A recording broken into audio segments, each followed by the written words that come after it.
Pues nada, si queréis, vamos a ir comenzando. Bueno, buenos días a todas las personas que estáis conectadas aquí en directo con nosotras. Por ahora hay unas 30 personas.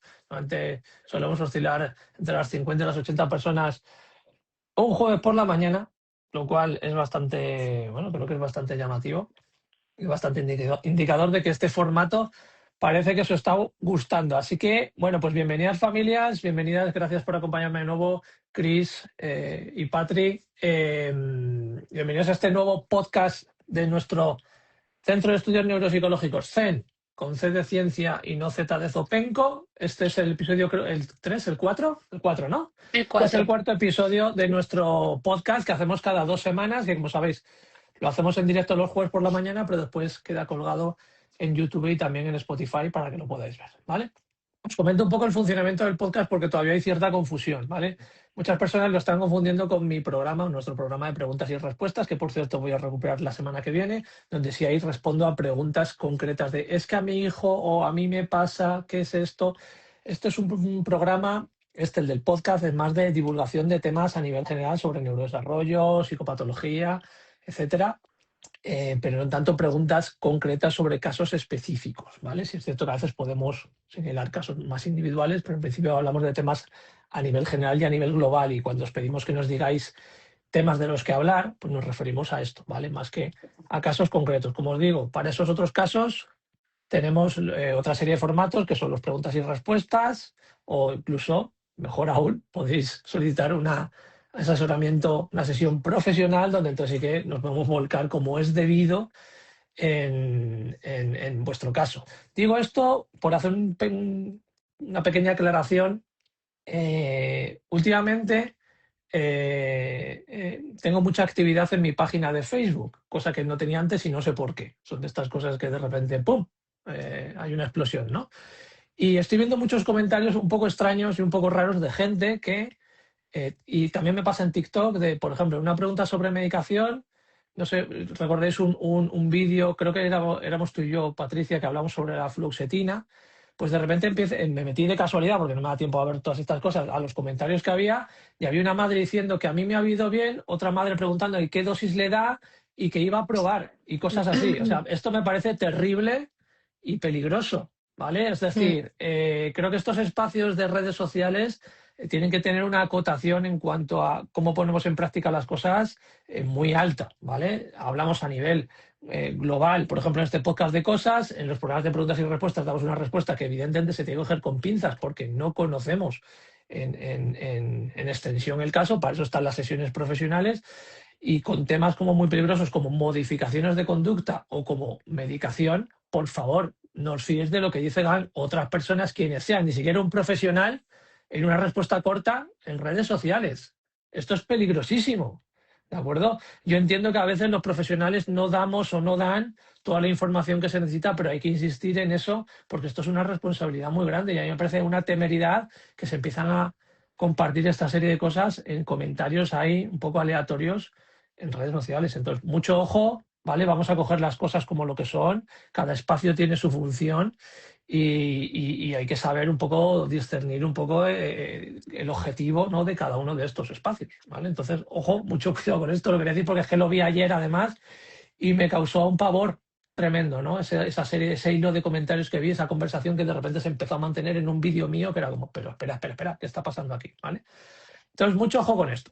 Así que nada, retomando esto, vamos con nuestro podcast, vamos con el podcast del CEN. Hoy tenemos temas bastante interesantes de los que tratar. Vamos a hablar de barreras laborales y además lo hilamos para el curso que tenemos en noviembre, que está ya a la venta, ¿vale? Para que os podáis apuntar, para verlo en directo y también para poder verlo en diferido cuando queráis. Y si os parece, tenemos ese tema, tenemos temas sobre identidad, condición, trastorno, tenemos otros temas como las señales que se pasan por alto, ¿no?, en la clínica actual, especialmente con niñas y mujeres. También tenemos algunos temas como sobre diagnóstico, autismo y ansiedad, ¿no? Que han causado bastante revuelillo en redes sociales con los posts que hemos puesto estas semanas. Vamos a ver lo que nos da tiempo hoy. Vamos a empezar, si os parece, compañeras, con el tema de las barreras laborales más comunes, ¿vale? Que hay en el ámbito laboral para personas en el espectro, ¿vale? Y qué ajustes creemos que se tienen que hacer. Así que cuando queráis. Mal, así en general. Bueno, yo creo Sí. que antes del puesto de trabajo, una de las barreras laborales que quizás que no le damos mucha importancia es el tema de Ujú. las entrevistas de trabajo. Sobre todo porque muchas veces ¿no? Podemos ver que empresas dicen, pues buscamos el talento diverso, buscamos habilidades además, o personas súper talentosas y demás, ¿no? Y eso está genial, pero lo que podrían utilizar como, por ejemplo, adaptar la entrevista de trabajo, ¿no? Ahora, por ejemplo, hay muchas entrevistas en modo grupal, muchas entrevistas de trabajo que supongo que también es porque a lo mejor hay mucha demanda de personas que se inscriben a esa oferta y tienen que hacer un poco de cribado, ¿no?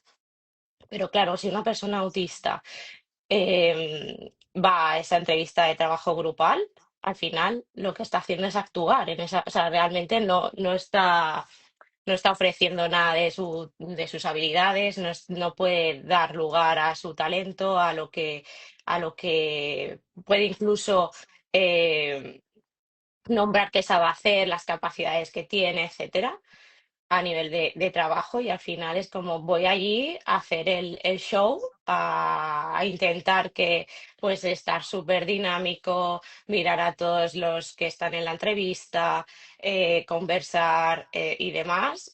Pero realmente no estoy dando una imagen real de cómo sería yo como trabajador o como trabajadora en ese puesto de trabajo, ¿no? Y yo creo que está muy bien que las empresas busquen ese talento diverso, ¿no? Pero las entrevistas también tendrían que adecuarse un poquito a esa diversidad. No sé qué pensáis. Yo estoy totalmente de acuerdo porque además en muchas entrevistas ni siquiera hay un guión ni hay una estructura. Hay un componente muy aleatorio en función de cómo el entrevistador pues se va sintiendo, hilando unas preguntas con otras que quizá pues para la persona autista le producen confusión, le producen agobio, esto es incluso bloqueo, llegando Ujú. a no saber qué responder en esa, aunque sea una pregunta aparentemente inocua. Por lo tanto, la estructura también es interesante ofrecerla aquí. Mm. A este respecto, en mi canal de YouTube tenéis una formación, de hecho, creo que es para miembros del canal, de las primeras que hice sobre entrevistas de trabajo. Todo lo que tiene que ver con la búsqueda de empleo y ese paso a ese paripé, que es una entrevista de trabajo, porque muchas veces es como, quiero conocerte en 20 minutos. Entonces, al final es una especie de trampa, ¿no? Y hay preguntas trampa y es todo una actuación. Entonces, Sí. aquí lo que decimos muchas veces, como por ejemplo también hago una analogía con el tema de la valoración de discapacidad, que es otra de las cosas que tenemos pendientes de hacer para vosotros. Efectivamente, hay que hacer, es una especie de teatro, es decir, al final la empresa hace un teatro también en donde te pone lo bueno, esconde lo malo, y el candidato también expone lo bueno y esconde lo malo, y luego pues ya se verá, ¿vale? Entonces, esto para una persona en el espectro, debido al hiperrealismo, esa dificultad, ¿no? Pues para no ser sincero consigo mismo, con el entorno, etcétera, ese sentimiento de la justicia, todo esto que sabemos que rodea a las personas en el espectro, pues evidentemente es un reto súper importante. Y luego ya, así como dice Chris, pues ahora pues están muy de moda las dinámicas en grupo, por un lado, por la falta de tiempo, la falta de recursos que hay para entrevistar individualmente, y también porque además así someten a una tensión de interacción grupal que va a tener después en la oficina o donde sea, ¿no? Entonces, pues cumple un cometido ahí doble este formato, y evidentemente es un formato que perjudica a la persona en el espectro. Entonces, todo este tipo de cosas pues es importante trabajarlas y saberlas, ¿vale? Y el hecho de, es la primera barrera, ¿no? Yo incluso diría antes, el primer contacto, cómo se envía el correo Ujú. electrónico, cómo se hace el currículum, es decir, poner más no es mejor, cómo te diriges, son cosas que hay que trabajar porque es cierto que hay una serie de normas no escritas y volvemos un poco a lo mismo, ¿no? Estos aprendizajes implícitos que hay que la persona en el espectro no conoce o que incluso le parecen absurdos y que le cuesta cambiarlos en su forma de ser, son barreras que todo el mundo tiene que superar para acceder a este tipo de contexto, ¿no? O puede ser el contexto laboral. Yo aquí también Exacto. planteo algunas, bueno, más que planteo, comparto algunas preguntas que me han planteado a mí en este tipo de situaciones cuando preparamos una entrevista de trabajo. Tengo que decir ya que convivo con una condición, ya sea autismo, ya sea TDAH, ansiedad, lo que sea. Tengo que compartir que convivo con una discapacidad.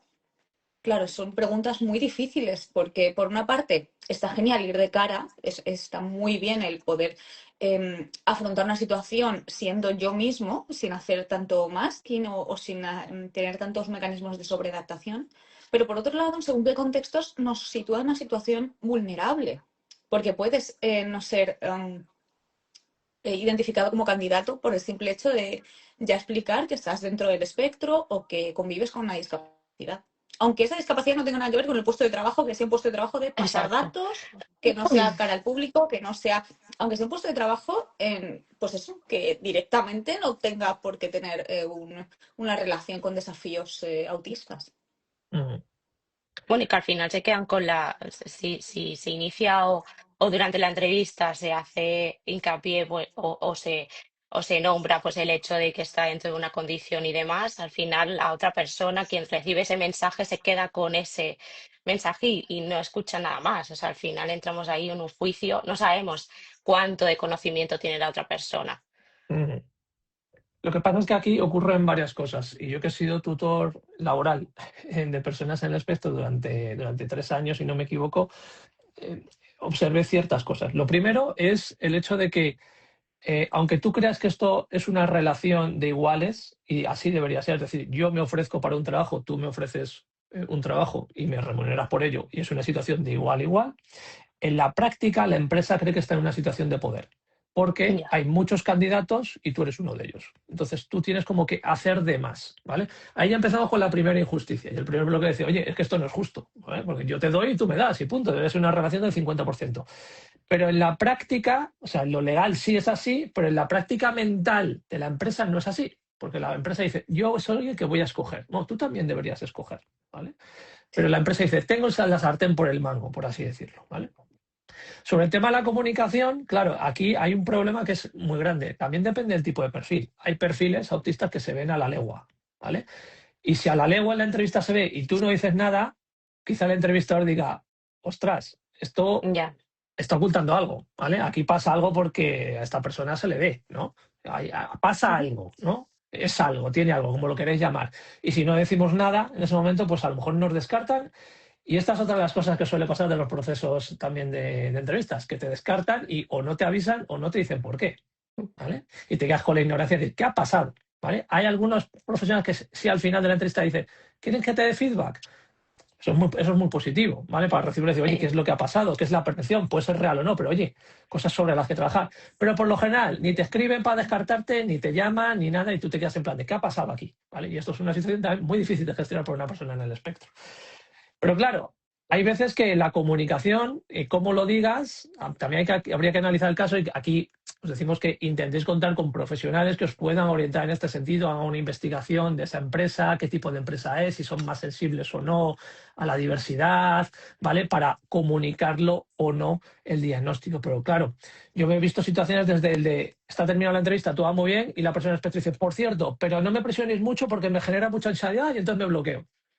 Y esto es una cosa que puede decir que podría ser, dicho de otra forma, podría estar muy bien, para decir, oye, pues está bien que comentemos esto, porque cómo necesitas que te comunicamos, pero comunicar así fue, para la empresa fue pues no, ¿vale? Un no rotundo, ¿vale? Entonces tenemos que tener mucho cuidado qué comunicamos, cómo lo comunicamos y cuándo lo comunicamos. Pero aquí hay que analizar el perfil, como os digo, hay perfiles que pueden pasar muy desapercibidos y a lo mejor hasta dentro de 3 semanas el entorno o los responsables no se dan cuenta de, oye, Pepito Menganito es un poco extraño, o hace las cosas raras o llama la atención. Y hay otros que de verdad, desde el mail que te llega a la entrevista de trabajo, dices, aquí pasa algo. Entonces esto es importante que contéis con profesionales que os ayuden en este sentido. Hay veces que son cosas que pueden parecer muy absurdas como, oye, ¿cómo escribo un mail? ¿Cómo lo empiezo? ¿Cómo me despido? Hay mails en los que nos llegan, tú pones la oferta de trabajo, pones todos los detalles y te preguntan por un detalle que está en la oferta de trabajo. Ya.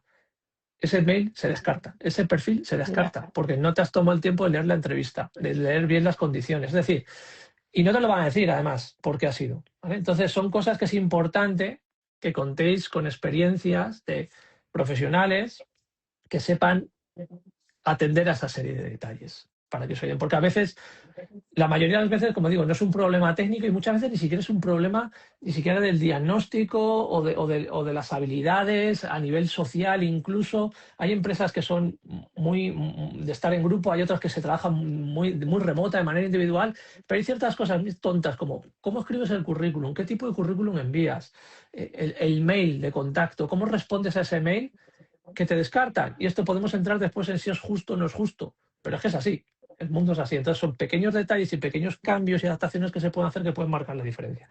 Pero para eso se necesita de profesionales que conozcan tanto el mundo laboral y de acceso al empleo como el mundo del neurodesarrollo. Y para eso estamos aquí.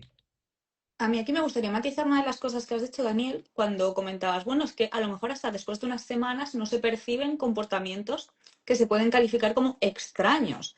Me gustaría poner algún ejemplo de comportamiento, no tiene que ser nada extravagante, no, a lo No, mejor simplemente es el hecho de si todos a las 11:15 hacen la pausa para el café, yo tengo mucho estrés o mucha ansiedad para exponerme a esa situación, porque tomar café, tengo que tomar café, y si no quiero café, ¿cuál es el protocolo? ¿De qué se habla ¿De en qué se ese café? habla? ¿Quiénes van? ¿Qué tengo yo que decir? ¿Puedo intervenir? ¿No? ¿Ya está el grupo hecho? ¿No? Son muchas preguntas que a lo mejor pues nos colapsan o nos bloquean y preferimos pues no ir a tomar un café. Un Sí. día y otro día, y al tercer día a lo mejor se comenta de ¿por qué no quiere venir a tomar un café? Sí, no suelen ser cosas extravagantes, suelen ser cosas de ese estilo, como dice Patricia, que es un apunte fenomenal que has hecho, Patri. Es porque además en mi experiencia lo he visto de decir, no te renovamos porque no te has integrado.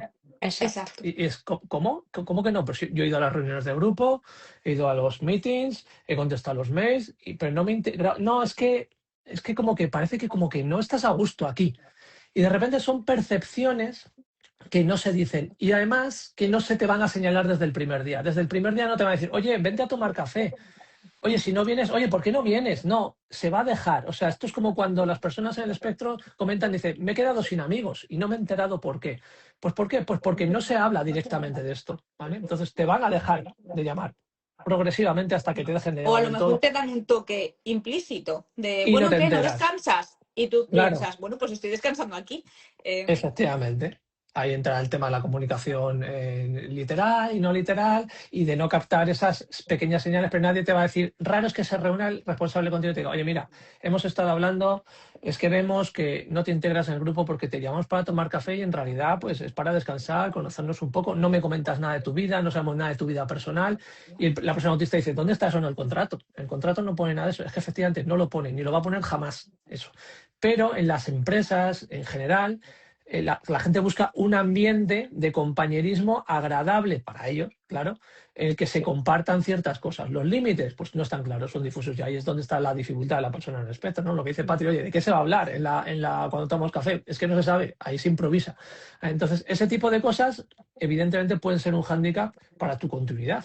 Y eso es importante trabajarlo desde dentro y desde fuera. ¿Vale? Entonces ahí sí que hay que hacer un equilibrio y por eso decimos que no podemos dar una fórmula magistral mágica para todas las empresas porque en cada caso es diferente y habrá empresas en las que, oye, vamos a hablar con el responsable, que el responsable sepa el diagnóstico para que, yo qué sé, pueda ir mediando un poco con los compañeros, ¿no? Y que ponga las cosas más fáciles para la persona autista dentro del entorno laboral. En otros casos es mejor no hacerlo, por la razón que sea, ¿vale? Entonces hay que ir viendo cada caso individual. ¿Pero que estas circunstancias ocurren? Sí, lo que sabemos estadísticamente es que hay mucha dificultad en el acceso al empleo y tiene que ver con todo lo que tiene que ver con el envío de currículum, los currículum, las entrevistas, etcétera. Y después hay mucha dificultad para mantener el empleo y suele ser Sí. no por temas técnicos, suele ser por este tipo de temas, el 90% de las ocasiones. Entonces, vale, hay que revisar esta serie de cosas. Y que incluso pueden acabar en situaciones de mobbing o de pseudoacoso, bueno, en casos más significativos, incluso un acoso, porque yo interpreto que no te caigo bien porque no te vienes conmigo pues a tomar café o no participas en el amigo invisible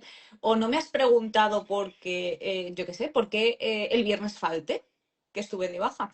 Claro, y al final es como una reinterpretación y se va comentando de, ay, pues esta persona que rara, ¿no? Pues ya Y no le se hace el invitamos, pues efecto ya no le bola de involucramos. nieve. Mm. Exacto, y al final, ojo, que este es un tema peligroso, es uno de los factores principales de mantenimiento de empleo. como comentaba Daniel. Sí, pues bueno, pues de todas estas cosas y más hablaremos para el curso. Recordad, tenéis enlace en todos nuestros perfiles para la compra del curso, que es en noviembre, si no me equivoco, el 21 de noviembre, de 4 a Sí, 8 por la tarde, sí. en directo. Estaremos en directo, todo el equipo, y también se podrá ver en diferido para los que no podéis estar en directo, ¿vale? El enlace de compra es el mismo, y además es un enlace que después desaparecerá, ¿vale? Después lo volveremos a poner, ¿vale? Pero para tenerlo, poder verlo el 21 y los días posteriores, tenéis que hacer ya el pago. El pago a través de un botón que tenéis en todos nuestros perfiles, lo compartimos comúnmente, si no, no lo pedís por privado, ¿vale? Es un botón de PayPal, pero significa que tengáis que tener cuenta en PayPal. Es un pago con tarjeta de débito o crédito o la cuenta de PayPal si la tenéis asociada. Si no, con cualquier tarjeta de débito o crédito se puede pagar. Es una formación privada. No está sujeto a subvenciones de Fundae, cosas que nos habéis preguntado, ¿vale? Es una formación privada y el tema del certificado en esta serie de formaciones no lo podemos dar porque no hay evaluación posterior. Hay gente que lo ve en diferido y yo lo único que sé es que hay un mail asociado que va a poder ver en Zoom, en directo, el curso, pero no sabemos si va a estar ahí. A lo mejor se conecta, pero la persona desaparece, o cuando lo ven diferido, yo lo único que sé es que te he dado acceso. No sé si siquiera se ha visto el curso. Entonces, en este sentido, no hay ese tipo de certificación, ¿vale? ¿De acuerdo? En otra serie de cursos lo podemos planificar de otra forma, os tendremos que evaluar, tendremos que hacer un examen probablemente de adquisición de conocimientos, pero por ahora, para tema de, por ejemplo, de ayudas, etcétera, simplemente con la factura que nos pidáis, lo podéis tener, ¿vale? No necesitáis un certificado, ¿vale? Con la factura os vale.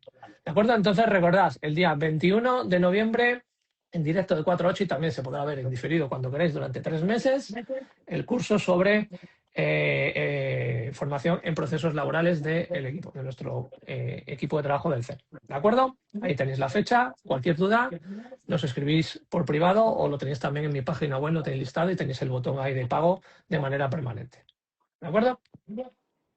¿Algo más que añadir de este tema, compis? Diría que no. ¿No? Que al final, bueno, sí que se va, aquí hay como bueno, hay un comentario que dice, por no hablar de las adaptaciones, ¿no? Que son casi inexistentes. Es algo que se va a abordar de manera muy extensa en la formación, ¿no? De esas, pues, de esas oficinas abiertas que te piden concentración con mogollón de ruidos, temperatura, luz, cenital, conversaciones cruzadas, ¿no? Pues este Dice, tipo de... Que al final no, ese entorno que no deja, ¿no? Un poco a desarrollar esas habilidades o esas competencias. o esas peticiones en medio del pasillo, ¿no? Vienes del Mm. baño y de repente te encuentras a tu responsable y dice, por cierto, María, el trabajo de tal, entrégamelo cuando puedas. Y se va. Colapso total, ¿no? Sí. Pues de ese tipo de cosas también hablaremos, ¿vale? De la comunicación, etcétera, la exigencia de cierto tipo de comunicación. ¿Sabes qué pasa? Aquí hay un problema que es bastante importante y ya con esto si queréis finalizamos, que es el tema de, claro, estas ayudas y estas adaptaciones que se piden, que en realidad vendrían bien a cualquiera, desde cualquiera prefiere que, oye, déjamelo por escrito con un deadline correcto, no cuando puedas, ¿no? Sino concreto, qué es lo que necesitas, que quede plasmado por escrito y que no me lo digas de viva voz en medio del pasillo mientras estamos tomando café, ¿no? Por ejemplo, por poneros un ejemplo. Son cosas que todo el mundo entiende que son necesarias y que benefician, pero que son fácilmente olvidables por la parte que se tiene que adaptar, ¿vale? Porque las personas neurotípicas tienen tan integrado esta forma de comunicarse y de actuar que esos pequeños cambios, precisamente porque son pequeños cambios, les cuesta no solo ponerlos en práctica, sino mantenerlos en el tiempo. Y nos hemos encontrado en nuestra experiencia en diversos entornos laborales, incluido el educativo, que sí, que hay una disposición muy buena, pero que después se abandonan. Esto es porque se les olvida a los neurotípicos este tipo de cosas. Entonces, bueno, plantearemos soluciones y prácticas para esto durante el curso. ¿Vale? ¿Sí? Sí, Bueno, pues tenemos varios temas, como os he comentado. Si queréis hablamos un poco de, que creo que es importante, todo lo que tiene que ver con las etiquetas diagnósticas. Ya hablamos en el podcast pasado a raíz a raíz de esas, de esas formaciones que se hicieron, ¿no? De esas jornadas en la asociación New Life, con el tema del diagnóstico, las condiciones, etcétera, porque hay mucha confusión. Otra vez volvemos un poco a lo mismo, ¿no? Las redes sociales hablan Sí. y creen que lo que hay ahí pues es lo que es lo que se da en todas las administraciones y todo el mundo tiene que saber, ¿no? Entonces hay muchísima confusión con, oye, ¿cómo se dice? ¿Qué se dice? ¿Qué es esto de trastorno, condición, neurodivergencia o neurodivergente? ¿Dónde está la verdad en todo esto, ¿no? Porque hay como mucha confusión en esto, luego la gente habla muy vehementemente de esto, se da unos tortazos con la realidad administrativa después, especialmente en las familias, ¿no? Con las etiquetas diagnósticas. ¿Cómo podemos aclarar esto? Porque es un tema que es complejo. Bueno, yo creo que aquí realmente a día de hoy hay como mucha polaridad con este tema, ¿no? Y personalmente yo considero que al final no son términos que compitan como tal, sino que al final se pueden complementar según el contexto, ¿no? Un diagnóstico, si lo hablamos en modo trastorno, al final sí, es estigmatizante y demás, pero es una puerta al diagnóstico y a los apoyos que se necesitan. Em, Luego sí que es verdad que la parte de condición, la parte de neurodivergencia, pues es algo más social, es algo más que habla de diferencia, no habla de fallo, no deja esa parte de todos los fallos que se pueden extrapolar del trastorno, pues no se hace tan evidencia en ese sentido, ¿no? Y luego ya la parte de identidad, ¿no? Que esto cada uno pues es la forma de ese sentimiento de pertenencia, esa forma de nombrarse, ¿no? A sí mismo, de reconocerse, incluso de reclamar derechos. Pero no considero que se deba de dejar a un lado totalmente y que sea totalmente negativo el tema de utilizar trastorno, porque es una de las maneras que tenemos para abrir la puerta a apoyos, a reconocimiento y demás. Entonces, creo que nos hemos ido de un extremo a otro. Hemos querido huir de esa parte estigmatizante, modelo médico y demás, y nos hemos ido a un modelo social que todavía a día de hoy, aunque haya muchísima información en redes sociales, en la sociedad actual, si hablamos únicamente en modo condición, en modo social, en modo neurodivergencia, pues empresas, incluso instituciones educativas y demás, no van a reconocer ciertos apoyos, Yo aquí estoy bajo mi punto muy de de acuerdo vista. estoy muy de acuerdo contigo, Chris, porque estamos mezclando, como bien dices, una terminología clínica con una terminología que viene de la sociología, con una terminología social. No son o sea, son complementarias, pero en diferentes planos, no compiten en igualdad. Por lo tanto, a nivel clínico, con la palabra trastorno, que sí que es cierto, es una palabra fea, que viene estigmatizada, Sí, que viene del modelo médico, todo esto lo entendemos. Pero lo que viene un poco a defender es que existe un impacto. Hay un impacto y un malestar significativo y o un deterioro en las áreas importantes de funcionamiento. Eso no lo abarca el término neurodivergencia. En el término neurodivergencia, pues como comentas, hay una identidad, hay una sensación de pertenencia a grupo y hay una forma de acoger un funcionamiento diferente a nivel neurocognitivo. Pero no te dice si hay o no impacto. Por lo tanto, aquí los clínicos como nosotros estamos midiendo el impacto. ¿Dónde está el impacto? ¿Dónde está el deterioro? ¿Dónde está el malestar? Porque ahí es donde hay que intervenir, más allá de que lo llamemos trastorno o condición. No tenemos que abrir una lucha aquí. Es como si yo quiero mezclar peras y manzanas. Son frutas, sí, pero es que son diferentes. Pues aquí igual. Mm. No sé si queréis que recemos un poco más el rizo. Sí, yo voy a pedir que recemos un poquito más el rizo, porque hoy en día, además, creo que lamentablemente, yo entiendo que para la gente pueda ser muy importante, y de hecho lo es, pues cómo se definen, cómo se sienten, ese sentimiento de pertenencia al que decía Chris, pero que hay que separar los términos clínicos y de los sociales de identidad. Es decir, y también ahondando un poco más en lo que ha dicho Patricia, que es algo que he comentado bastantes veces. Es decir, cuando hablamos de trastorno, oye, trastorno de espectro autista. No, ya no existe eso, existe autismo, no. Pues es al revés, ¿vale? Hoy en día no existe la categoría diagnóstica de autismo, es trastorno de espectro autista, es la única que existe hoy en día en cuanto a clasificación diagnóstica.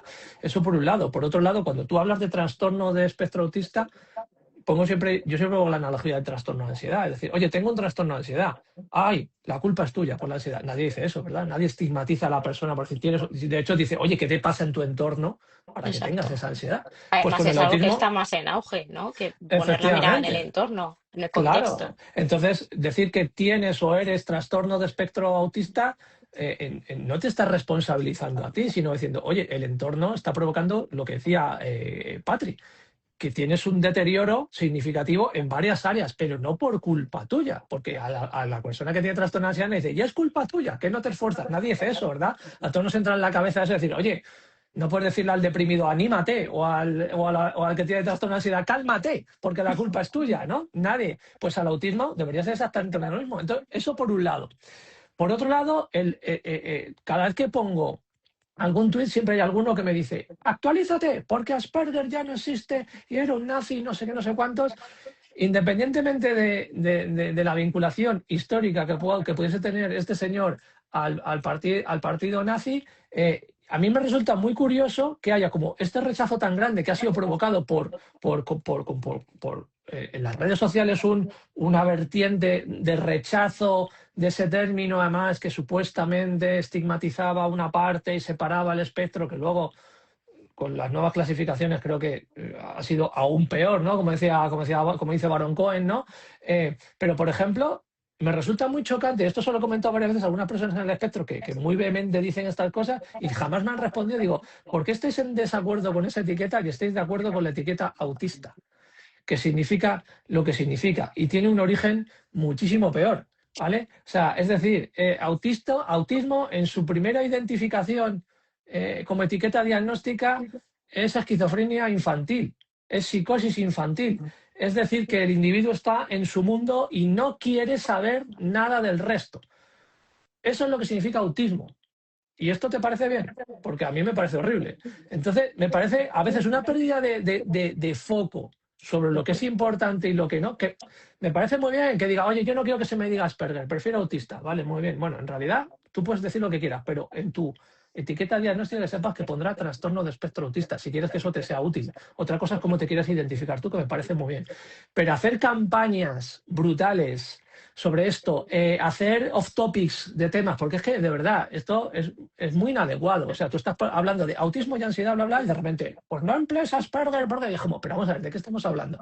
El otro día, cuando puse la noticia esta del bullying, ¿no? De, oye, una asociación que es Asociación de Asperger de no sé qué, había hecho ese estudio, pues el 40% de los comentarios era, pues muy mal que hayan puesto Asperger, porque el Asperger, y es como, ¿de verdad hemos perdido el foco en lo que es importante y lo que no? Y por otro lado decir, ¿y por qué sí y al término autista no? Entonces, me parece que las redes sociales a veces hace que nos volquemos en una serie de conversaciones que no nos hacen avanzar, que no son constructivas, que yo entiendo que puede haber mucho rechazo, que puedas preferir otra etiqueta, pero yo creo que es importante no perder el foco de lo que estamos hablando y también hacer un autoanálisis, decir, oye, a ver, yo sé de este tema, ¿no? Porque hay veces que es como, a ver, ¿yo con quién estoy hablando sobre esto? ¿Vale? O sea, de esto no vale meterte en ChatGPT y decir, el otro día, no sé, claro, es que no sé con quién estoy hablando, una persona en YouTube con un nick me dijo, es que busco en ChatGPT y me ha dicho lo siguiente, he dicho, oye, mira, lo siento, pero no, esto no es una conversación seria, ¿vale? Y entonces a veces creo que perdemos el foco en todo esto de las etiquetas, en qué es lo que es importante.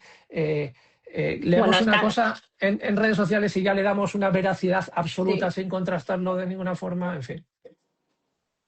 Bueno, que han reducido, ¿no? Todo esto que es súper complejo y que requiere mucha información y mucha formación a elegir a qué bando perteneces, ¿no? Sí, Un poco. sí, A elegir las sociedades o la propia comunidad autista incluso, ¿eh? Elige uno, o eliges trastorno o eliges condición. Si eliges trastorno estás fuera, ¿sabes? Es como, ostras, sí. no, si al final es súper incongruente también, Mm. porque a la vez me estás diciendo que necesitas una serie de apoyos o que te reconozcan una serie de apoyos. Entonces, Claro, es como complejo. cuando realizamos valoraciones diagnósticas. Yo lo primero que hago a la gente que contacta con nosotros para iniciar los procesos es decir, mira, nosotros estamos buscando un diagnóstico diferencial o incluso en un diagnóstico clínico, que no es lo mismo, como hemos dicho muchas veces, pero la base es la misma.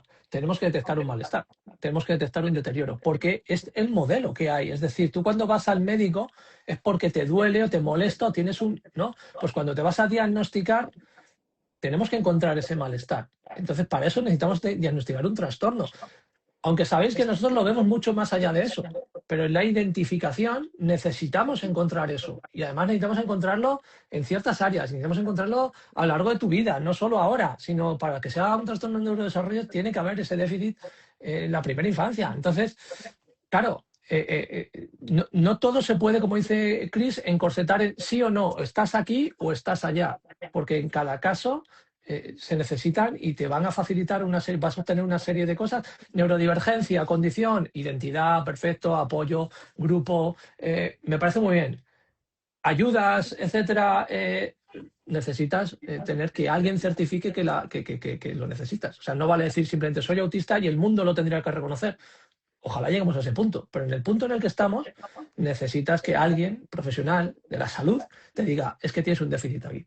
Que no significa que sea culpa tuya, pero hay un déficit aquí. Entonces, No, y que ahora al sí puedes final pedir es ayuda. pedir un ajuste del entorno. Si al Ujú. final el decir que hay ese déficit o esa necesidad de apoyo es que necesito un ajuste del entorno. Como con la ansiedad, igual.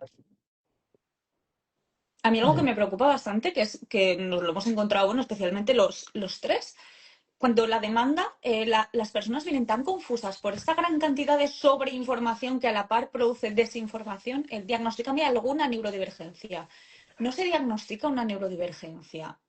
O sea, podemos diagnosticar un trastorno, pero no una neurodivergencia. Lo primero, porque no podemos diagnosticar clínicamente un término sociológico. Y segundo, porque alguna en qué, ¿dónde está el impacto? ¿Dónde está el desafío? ¿Dónde estás sobreadaptándote? No, es que sobrecompenso, pero yo, claro, quiero que el entorno se me ajuste, pero que se te ajuste ¿cuándo? ¿Cómo tú percibes que sobrecompensas? Claro, aquí hay una cantidad inmensa de información que no estamos sabiendo filtrar. Hace un tiempo vi un post pues una persona con muchísimos seguidores que te decía, uy, este es el cepillo de dientes de una persona TDAH y este es el de una persona autista.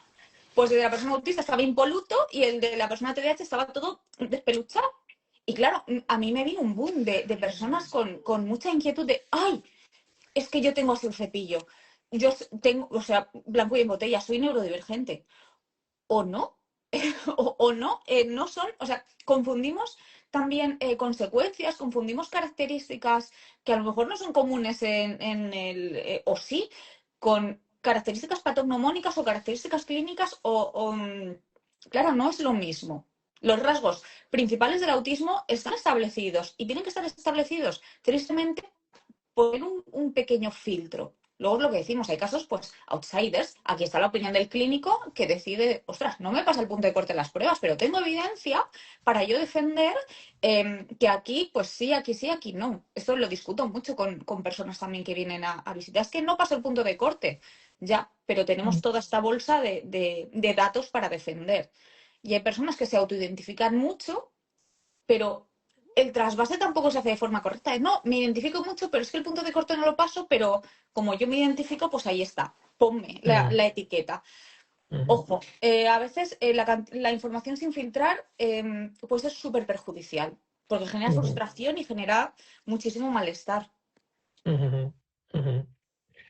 Sí, estoy totalmente de acuerdo. Luego, pues creo que el peligro de las redes sociales es que es intentar condensar algo que es muy complejo, como es el neurodesarrollo, y ya si no hablamos de más, de psicopatología a nivel global, pues ya ni te cuento, intentar condensarlo en un post, en un reel y encima hacerlo divertido y que salgas guapo haciendo el vídeo y este tipo de cosas, ¿no? Que me parece lamentable. Es decir, hemos convertido esto en un circo, ¿vale? En un circo en el que la densidad de la información, porque no hay otra forma, porque ojalá fuese así de sencillo, ¿vale? De hecho, estamos donde estamos, realmente porque es un tema muy complejo y que sigue siendo muy complejo y que no se resuelve ni con la pastilla mágica, ni viendo un vídeo, ni identificándote, ni nada.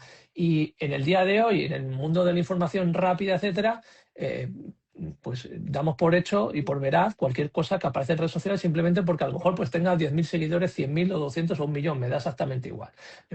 Hace lo del cepillo de dientes, vi el vídeo también de una persona que tiene muchos seguidores colocando una cosita en la mesa que está descolocada y dice, esto es por mi TOC. Bueno, pues esa responsabilidad tremenda, ¿no? O gente sin ningún tipo de formación a nivel clínica, dando recomendaciones, haciendo formaciones y este tipo de cosas. Creo que esto es peligrosísimo. Es peligrosísimo porque es que después nos llegan rebotados. Esta gente de haber estado en estos, de haberse creído estas cosas, venir con una información, o cuando empezamos las evaluaciones y me dicen, no, yo es que mi pensamiento dicotómico, no, yo es que hago más quina, es como, espera, para. Vamos a hablar el lenguaje llano, vamos a ser muy descriptivos, olvídate de esta terminología que te has aprendido, vete tú a saber si bien o mal o regular. Entonces es muy peligroso la red, y por eso es lo que os decía al principio, tenemos que acotar muy bien los espacios y saber qué función se establece en todos los espacios, ¿vale? Y que ojo con este tipo de generalizaciones tan grandes. Claro, es que quiero que me diagnostiquen alguna neurodivergencia. Me dice, Patricia, eso no existe, no se diagnostican las neurodivergencias. ¿La neurodivergencia no se considera una patología? Pues entonces no te la puedo diagnosticar. Eso para empezar. Segundo, ¿qué es neurodivergencia? Se empezó hablando de TDAH, TEL y Sí, TEA, pero es que ahora han abierto el abanico y hay de todo. Entonces, ¿qué es neurodivergencia? Todo lo que está en el DSM ahora es una neurodivergencia. exacto.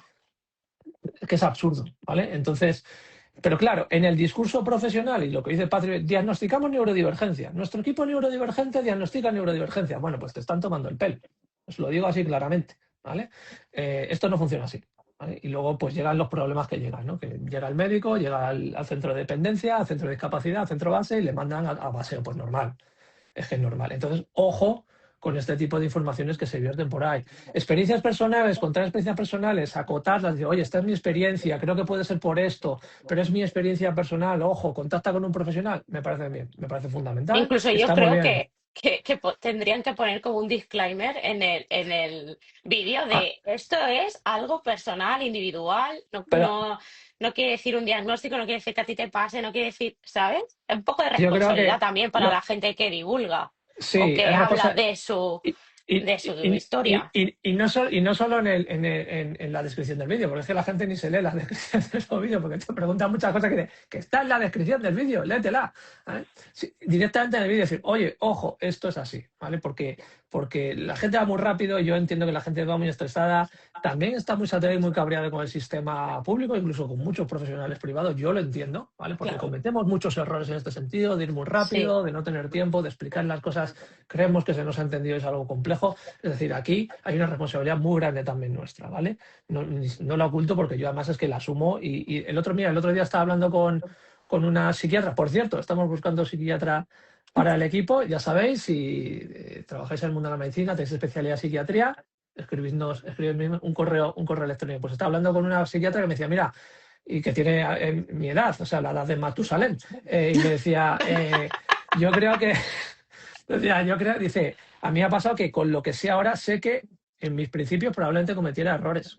Y es una cosa que yo siento que me debió pasar y echando la vista para atrás, decir, ostras, probablemente cometí uno, dos y más errores de diagnóstico, de juicio, de lo que sea, cuando empezaba a trabajar, ¿vale? Entonces, claro que cometemos errores y que necesitamos dedicar más tiempo, a veces no se puede, pero claro, la solución tampoco es decir, pues me voy a lo fácil, me voy a las redes sociales, esta persona dice que es exacto. autista, será cierto o no, y dice que esto me pasa por el autismo. Entonces, como yo veo que a mí también, muy parecido, me pasa, ¿no? Por ejemplo, el tema de la disociación. Es que disocio porque cuando hablo con mi cuñado, no paso de él, entonces disocio. No, esto no es disociar.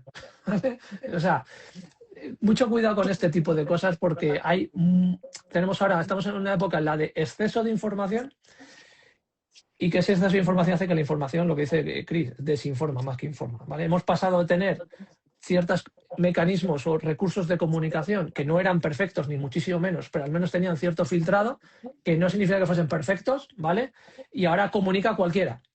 Y Sí. pues eso, nos hemos polarizado. O sea, hemos pasado de una cosa que no era muy buena a una cosa que es muy mala también, ¿vale? Yo Entonces, aquí, Daniel, ojo te con lo esto. mejoro incluso. O sea, nos hemos Vale. polarizado hasta el punto de los sectores más radicales Aquí ya, Sí, bueno, quizá con esta palabra, no sé si estoy siendo del todo precisa, pero es a nivel sociológico me parece radical en cuanto a dicotómico, ¿vale? Totalmente. Contextualicemos aquí, porque luego Patricia ha dicho radical. Bueno, el caso nos estamos dicotomizando muchísimo y hay algunos sectores en los que ya se defiende la idea, ojo, que esto viene del modelo médico que ha estado siempre súper mal. Somos conscientes, nos formamos cada día para poder dar un servicio mucho más ajustado, mucho más adaptado y mucho más desde el tacto, desde el cariño, desde la empatía, recogiendo el malestar. Pero hay sectores en los que, bueno, pues nos hemos dicotomizado y estamos navegando hasta el punto en que se ha escuchado y navega por redes solo los autistas pueden diagnosticar autismo. Ojo, es como si yo digo, solamente la persona a la que le faltan 7 dientes me puede a mí sacar una muela. Qué peligroso esto Eh, también, porque es muy importante que más allá de que sea autista o no, tenemos profesionales y además trabajamos codo a codo con ellos. Muy buenos profesionales autistas y muy buenos profesionales que no sabemos si están dentro o no de algún espectro, porque por lo que sea no han compartido esa información o que no están dentro de ninguna condición o trastorno, pues maravillosamente, porque no se ha dado el caso. Ojo con juzgar sí. y ojo con entrar en ese bucle porque no te garantiza un mejor servicio, porque cada autista es único. Cada persona Incluso TDAH, sí, sí, sí. Incluso todo lo contrario. De hecho, tengo una publicación programada para salir que puede ser muy polémica sobre esto, además que he estado investigando mucho sobre esto, sobre la adecuación o no de que una persona con tu mismo condición, incluso trauma o trastorno, sea la persona que te trate.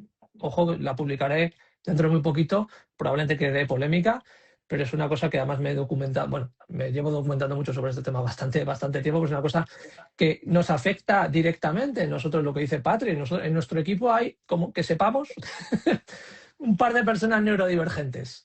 Están en nuestro equipo no porque sean neurodivergentes, sino porque son muy buenas profesionales. Son buenas Exacto, profesionales, muy formadas, que se siguen formando y que tienen muy buenas habilidades como profesionales, no como personas neurodivergentes, ¿vale? Que les exacto. pueden dar un punto en cierto aspecto, como dice una de ellas, Noemí, por ejemplo, no dice, me puedo dar un punto de vista que puedo tener yo por mi condición, pero eso no significa que mi valor esté en esto. Y de hecho a mí me parece hasta un insulto esto.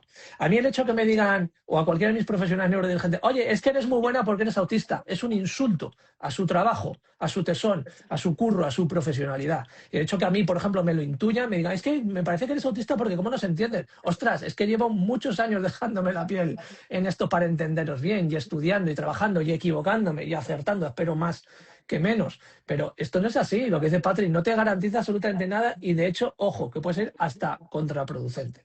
Y de esto, si queréis, pues hablaremos cuando realicemos cuando realice esa Sí, publicación, porque creo que va a ser muy interesante a este respecto, sí, ¿vale? y porque al aunque Pero causa final, debate. Ah, perdón, Cris, dale, dale. nada, porque al final es una línea muy fina de en qué momento estás trabajando, o sea, o estás acompañando a esa persona como profesional o desde tu experiencia personal, y ¿sabes? transfiriendo cosas tuyas, miedos tuyos, Exacto, traumas tuyos, experiencias personales tuyas. Es que el exacto, otro día hablaba con una persona que me dijo, es que fui a un psicólogo o una psicóloga y me empezó a hablar de su vida y de que las cosas que, pues era una situación que había tenido con una expareja y le empezó a hablar de su pareja y le está diciendo, oye, a mí no me cuentes cosas de tu expareja, a mí dame exacto, herramientas y cosas con mi caso, o sea, no me vengas aquí a contar ahora tu vida. Es que esa más es un error. Además es una mala praxis y de hecho está contrario al código deontológico de todos los profesionales de la salud el emplear experiencias personales, ¿vale? Para la intervención. Así que mucho ojo también con esto, ¿vale? Entonces, bueno, es un tema que es, no sé si querías añadir algo, Patri, en este sentido. Sí, quería hacerte un apunte de, ojo también con las publicaciones polémicas, porque abren el debate a otras cosas. Nos guste más, nos guste menos. Vale, ¿te gusta? Genial, muchos corazoncitos, mucho amor. ¿No te gusta? Por favor, madura una respuesta y debate. Vamos a debatir de una forma coherente. No me vale con el otro día no sé qué me pusieron a mí también en Instagram. Pues esto me parece una mierda. ¿Y yo qué Sí, quieres que te conteste a esto? Por favor y sí. gracias. A mí me dijo, no, lo que tú digas. Y yo, pues sí, bueno, pues. Claro, pero Este es tengo otras argumento. personas que me debaten, ay, pues dime el artículo, ay, pues yo he encontrado este, pues este se complementa con el otro, por ejemplo, hay Sí, por que favor, así un se poco hace de la educación. ciencia. Es decir, nosotros cuando hacemos esto es algo que nos preocupa, pero no estamos atacando a nadie personalmente. Y si tú te sientes atacado, tienes un problema, ¿vale? Quizá deberías revisar un poquito esa parte, ¿vale? Exacto. Y Pero que si no me, son si- sentencias, que abrimos un debate. Claro, y si me das Un debate. argumentos que sean más allá de lee un poquito. Bueno, primero lee tú lo que yo he escrito. Y después ya si quieres me dices cosas. La mayoría de las veces cuando me dan estudios son estudios que yo he leído ya 3 o 4 veces. Que es una de las cosas que la gente a veces no entiende. Nosotros somos profesionales e investigadores de este tema. Y rara vez a mí me enseñan un estudio algo que yo no haya visto ya, que no esté ya sobre ello, incluso antes de publicarse. Entonces, a veces que es como, a ver, lo que dice Chris, marear un poquito la respuesta, sé educado o educada, por favor, y después ya podemos hablar. Pero, por supuesto, insultos, te bloqueo, o sea, directamente, o sea, es que no pienso responderte. Y luego dirás, no, es que me ha bloqueado porque no quería dialogar. No, no es que diálogo con quien respete. Si no me respetas, a mí y a los demás, Exacto. te bloqueo. Y punto. Y te vas a hablar con algún mal educado si quieres que te lo tolere. Yo no, ¿vale? Entonces, ojo con esto, ¿vale? Con este tipo de cosas. A veces en redes sociales nos podemos encender, pero yo pido que haya ahí un poquito de maduración personal, decir, oye, estás hablando con una persona, ¿vale? Y tú, claro, estás escondido muchas veces detrás de un nick y te crees pues intocable, pero no lo eres tampoco. Entonces, ten cuidado. Y un tema de madurez y de responsabilidad personal, es decir, oye, cuidado con esta serie de cosas, ¿vale? Dialoguemos, hablemos. Si no estás de acuerdo, lo puedes decir con mucho respeto. El otro día me dijo una persona, pues no estoy de acuerdo contigo porque en mi caso, yo le dije, pues bueno, me parece bien, en tu caso es así, es tu experiencia, me parece fantástica y no la voy a negar, pero yo te estoy hablando de un estudio de 200.000 personas. Tú hablas de tu caso personal y el de tu amigo, el tal. Bueno, pues me parece muy bien tu experiencia personal, ¿vale? Y la tenemos en cuenta y por supuesto que es muy válida. Pero un poco que intentemos, no sé, madurar un poquito Claro, y en este aprendemos sentido. también de esa experiencia Sí, personal. Ostras, pues Sí. claro que mira, no sí. la habíamos tenido en cuenta. Gracias, Claro que porque a mí me sí. vale para Claro que seguir sí. avanzando. Claro que sí. Yo siempre digo, mira, las experiencias personales y, por ejemplo, las intuiciones de las madres de cuando algo pasa, yo siempre digo, el 99% de mi experiencia tenéis razón, algo pasa, que sea autismo o no, algo pasa. Entonces, claro que lo valoramos y claro que es una experiencia maravillosa, pero ojo con confundir, lo decimos siempre, correlación con causalidad, con generalizar de un caso personal a millones del mundo. Es decir, hoy en día lo que decíamos antes del filtrado, ¿no? Pues antes había un cierto filtro de, oye, puedes hablar de esto, tienes que demostrar una serie de conocimientos. Hoy en día cualquiera habla en redes sociales y te suelta un tocho enorme que dices, pero si esto no tiene ningún sentido, si esto ya está superado, me estás hablando de cosas que están refutadas científicamente. Entonces, hay veces que es complicado, ¿vale? Y no siempre lo podemos responder, que es una de las cosas. Un día una persona me dijo, te he escrito 2 veces y no me has respondido. ¿2 veces por dónde? Yo, ¿cuál es tu mail? No, por redes sociales. Mira, lo siento, un comentario en una publicación que hice hace 3 años, a lo mejor no la veo y a lo mejor incluso no me apetece responder. Lo siento, no tengo tiempo Exacto. para estas cosas. No vivimos de esto. De hecho, el otro día lo estábamos hablando. Esto nos resta dinero a Exacto. nosotros. Podríamos estar trabajando y estamos aquí intentando hacer una labor que creemos que también que es necesaria y la consideramos como parte de nuestro trabajo, pero que sepáis que es una cosa que hacemos voluntariamente. Entonces no tenemos por qué Y el esfuerzo responderte que a hay nadie. detrás de ¿Vale? estar revisando de qué hablamos, qué no hablamos, qué estudio podemos luego compartir. Ojo, que no es el ratito que estamos aquí de charleta, Sí, es todo sí, lo que hay detrás. sí. Es igual que cuando nos hablan de un poco de los costos o de las duraciones de las sesiones, que no es solo la sesión en sí, es todo lo que hay antes, durante y después, que es muchísimo más que eso, ¿vale? Entonces, bueno, ojo con estas cosas y seamos un poquito más conscientes de lo que implica para cada uno esta serie de cosas, ¿vale? Si queréis, continuamos un poco por cambiaros de tema, continuamos un poco con otra de las cosas que nos habíamos planteado, que es muy interesante también, que continuamos con el tema un poco con el tema de diagnóstico, que y es un tema más muy candente, que venimos estudiando desde hace muchísimo tiempo, que es el diagnóstico y las señales esas que se pasan por alto en la clínica actual en los casos de sospechas de autismo, especialmente en niñas y en mujeres, ¿no? Que es un tema pues muy, muy, muy interesante. Y si queréis lo hilamos un poco con el post que puse el otro día sobre ese supuesto sobrediagnóstico de autismo. Venga, Patri, que tú eres abanderada de Autismo autismo. femenino. Tienes que hablar tú primero. Tienes que hablar tú primero aquí. Vale, pues me estáis fastidiando. A mí Ah, sabéis que vale, los cambios venga, así de joder. tema. Vale, Lo primero, breve resumen, mini breve resumen, porque si no partimos de esta base, que parece súper obvia, pero a veces la pasamos por alto, es no hay más casos, se detectan mejor. Se detectan mejor porque estamos teniendo en cuenta muchas más variables, nos salimos un poco también de estos esquemas rígidos Exacto. categoriales que nos comparten pues, desde el DSM, la FIE y demás. Tendemos a valorar mucho más los desafíos dimensionales que, ojo, pueden cambiar a lo largo, bueno, cambian a lo largo de la vida. No es lo mismo una presentación infantil de, aquí abordamos específicamente el autismo, una presentación infantil que una presentación adulta. Aquí también parece escupir para arriba, me encanta esta metáfora mucho, porque te cae siempre en la cara. El caso es, siempre, casi siempre, no lo probéis, pero siempre, casi siempre te cae en la cara. No hay, por mucho que yo tenga, ojo, un nombre de Instagram, autismo en femenino, porque en su momento me pareció una forma bonita de hacer homenaje a estas mujeres que han sido identificadas tardes. No hay un autismo masculino ni hay un autismo femenino. Ojo, mucha gente nos llega y diagnostícame de autismo femenino. Yo, ¿cómo? Nueva ¿Cómo? categoría Ya. diagnóstica. Exacto, no hay, no está separado por, y mucho menos esta bipolaridad de Autismo de género. peña. El caso, el caso, claro, no, espero que no y que nunca vaya. Buah. Claro, el caso es, no hay una presentación prototípicamente masculina ni una presentación prototípicamente femenina. Hay muchos casos aquí vamos a hablar pues, del género biológico, ¿vale? Biológico, no constructo social. Porque luego si pertenecemos al colectivo Calma. LGTBIQ+, Exacto.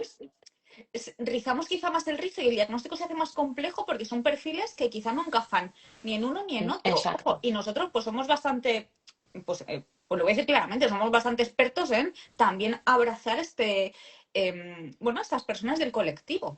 ¿Por qué? Pues porque no presentan características súper claras, pero sí que hay características. El caso, que yo al final me lío yo sola. También hay varones a los que se les diagnostica súper tarde. ¿Por qué? Porque aquí hablamos de procesos preservados o alterados. No hace masking, esto es muy importante, no hace masking o camuflaje. Y vamos a empezar a hablar con propiedad, porque el masking no es camuflaje. No sobrecompensa quien quiere, sino quien puede.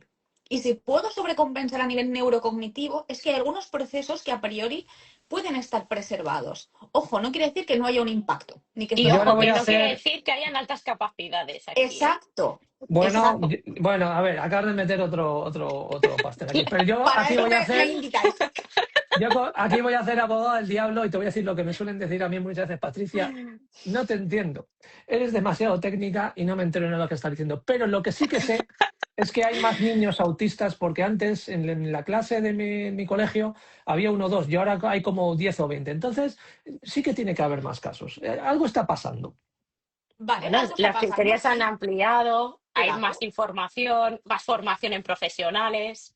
Los padres también están con un ojo puesto a nivel de neurodesarrollo. Los papis están súper formados ahora, cosa que es maravilloso. Los docentes están muy formados, incluso los sanitarios están muy formados. Antes era, bueno, vosotros, los que quizás estáis aquí con nosotros adultos, que tenéis un peque autista, ¿cuántas veces nos han dicho, ya hablará? Dale tiempo, ya hablará. Bueno, ya caminará. Bueno, es que es tímido. Bueno, es que eres muy ansiosa, especialmente a las mamis. Es que, jo, no hay que darle tantas vueltas. Ya se desarrollará de forma siguiendo el percentil. Y a veces no. Y es la mami y el papi que tiene que estar pico y pala en un peregrinaje médico que todavía nos llegan, y a mí esto me enfurece que no veáis. Todavía la semana pasada diagnostico a peques de 7 8 años que podrían haberse diagnosticado con 2. Entonces, ¿hay más casos? Más que podría haber. No hay tantos casos. Lo que pasa es que los instrumentos diagnósticos se están perfilando. También a nivel, pues eso, de detección temprana, tenemos un sistema muy desarrollado, bastante potente, y sobreentendemos menos. O sea, intentamos traducir menos. Abrazamos más el, bueno, este peque aquí está manifestando su conducta. Por favor, aquí altavoz gigante, su conducta. ¿Por qué? Porque en la etapa infantil en lo que nos fijamos es en la conducta y no nos fijamos en procesos preservados o alterados. Su conducta es X, yo la traduzco. Mm. Ojo aquí, esto es súper importante. No hay más casos. Los Aquí vemos lo, más. Y pasa Resumen. por estas razones. Voy a subir la apuesta y Venga. también voy a hablar de forma que nadie me entienda, ¿vale? Venga, va. Luego lo intento explicar. No, voy a intentar simplificarlo, porque es complicado, ¿vale? Esto es complicado, ¿vale? Aquí, claro, nos basamos en una estadística, ¿vale? Y esa estadística, ¿de dónde viene fundamentalmente? Bueno, fundamentalmente las últimas, las que establecen ese incremento más grande, no es tanto la Organización Mundial de la Salud, que hace una estadística a nivel mundial, sino en Estados Unidos, principalmente los Centros de Control y Prevención de Enfermedades, que se van a cargar. Veremos las estadísticas de dentro de 2 años qué es lo que pasa. Bueno, el aumento de viruela es evidente por la retirada de vacunas, esas cosas, pero bueno, volviendo al tema, tenemos esos datos que nos vienen de los Centros de Control y Prevención de Enfermedades de Estados Unidos. Son datos que se realizan en centros de Estados Unidos donde tienen buenas herramientas de diagnóstico. Eso para empezar, ¿vale? Y se diagnostican peques, ¿vale? Máximo hasta los 7-8 años. ¿Qué es lo que pasa? Que se diagnostican casos que son más evidentes. Con procesos más alterados. Valga la redundancia, con procesos más alterados. ¿Qué es lo que sucede? Que después esas estadísticas que se empiezan a globalizar y a generalizar después de esos primeros datos de prevalencia, ¿vale?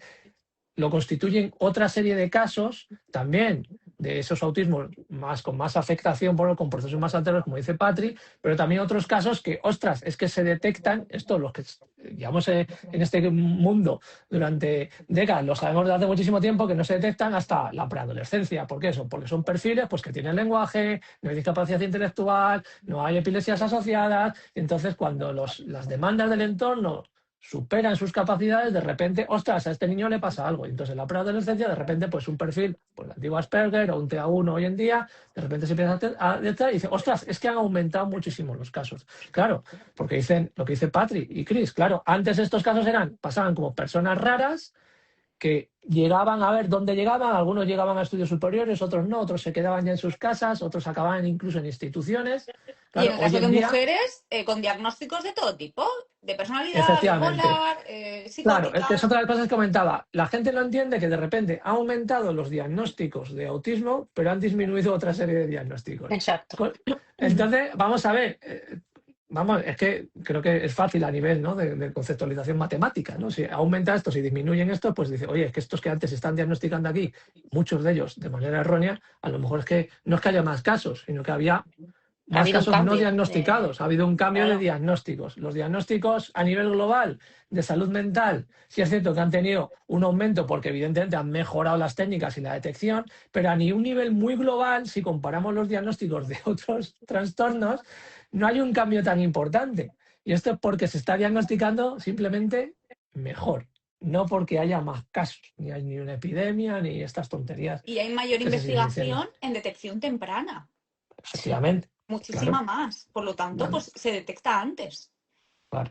Tenemos unos picos en los datos de prevalencia que en esos perfiles de tipo Kanner, autismo más clásico, a los 18 meses se detectan. Hay una caída importante y de repente hay un repunte. Ostras, claro, es que se detectan esos casos cuando se puede, lo que dice Patri, en casos de a veces 2-3 años que se podría detectar ya, y luego sí es cierto que hay un impasse de tiempo en el que después remonta. ¿Por qué? Pues porque evidentemente no tienen ese tipo de presentación prototípica del autismo de Kanner, ¿vale? Y es otro tipo de desarrollo autista, ¿vale? Y se detecta más tarde.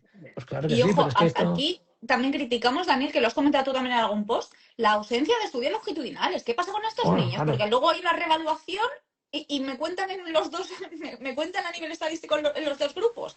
Cuando me han diagnosticado de un autismo, porque hay una presentación asíncrona, ya lo sabemos en muchos de ellos, pues iba un poquito por detrás o bastante por detrás en este contexto, pero luego llega la etapa adolescente y he tendido la media e incluso he pegado un pico. ¿Dónde sitúa esta persona? La saco de un lado, la meto en otro. Están los dos estudios longitudinales que puedan monitorear pues, las manifestaciones y la evolución. Nos serían de gran utilidad aquí. Exacto. Totalmente. Y no lo hay, ¿no? Porque los controles se pierden, se empiezan a perder. En cuanto el niño deja de ser infante, se empiezan a perder esos controles, ¿no? Pues son cosas que necesitaríamos, ¿no? Para ver cómo ha sido la evolución de ese diagnóstico, si se ha mantenido o no, o ha aparecido después, que también es muy interesante, que es lo que pasa con muchos casos, ¿no? Que hacen que aumenten la prevalencia, ¿no? Entonces, bueno, pues es algo que a nosotros cuando lo vemos pues no nos choca, pero siempre como que causa una alarma a nivel social. También los titulares a veces, ¿no? De los periódicos pues son muy alarmistas, ¿no? Porque no quieren vender, ¿no? Y entre eso y el desconocimiento, pues generan a las familias muchísimas dudas. Pero bueno, que ahí están los casos, ¿no? A este respecto, eh,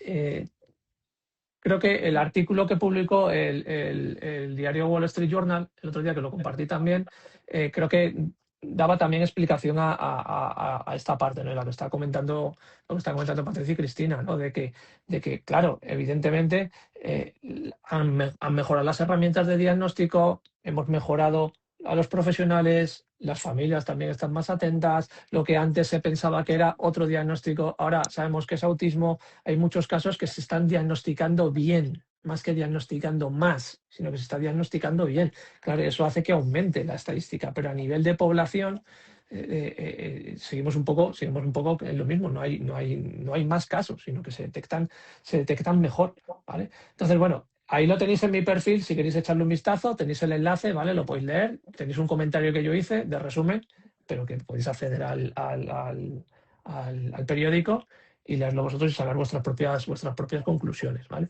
Aquí volvemos un poco a lo mismo y si queréis aquí abro un poco otro debate que creo que es interesante, ¿no? Que hay como esa eterna lucha, ¿no?